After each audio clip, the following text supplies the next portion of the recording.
Mais qu'est-ce que je pourrais bien faire avec un reste de pot-au-feu? Un bœuf miranton, une bonne recette de notre terroir français.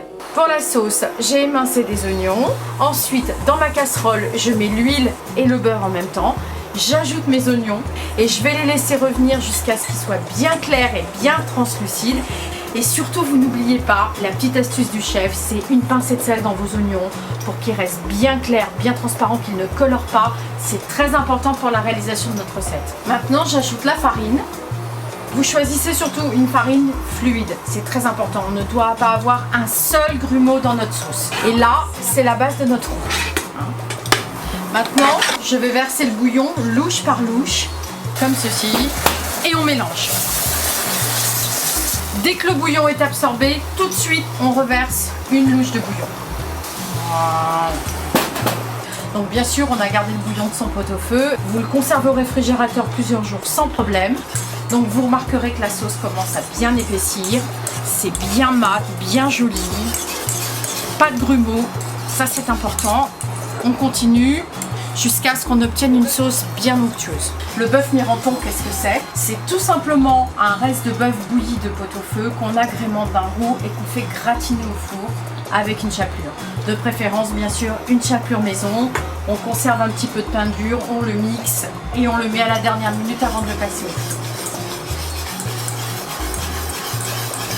Maintenant, j'ajoute la cuillère de concentré de tomate et je mélange.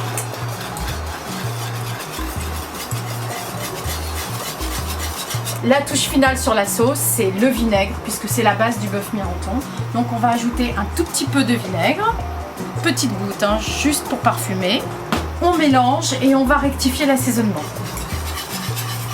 Comme vous le constatez, la sauce est bien lisse, bien onctueuse, on a une jolie couleur, c'est doré.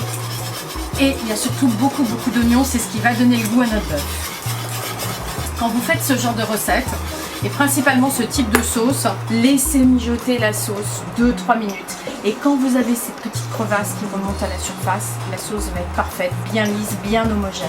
On va la laisser refroidir à peu près 5 minutes. Et pendant ce temps-là, on va préparer nos petites cocottes avec notre bœuf et on va pouvoir passer à la cuisson. J'ai découpé ma viande de pot-au-feu en fines tranches. Ensuite, je prends un pinceau, je vais passer un petit peu de beurre fondu dans mon petit moule. Vous voyez, comme ceci. Je vais déposer ma viande, tranche par tranche.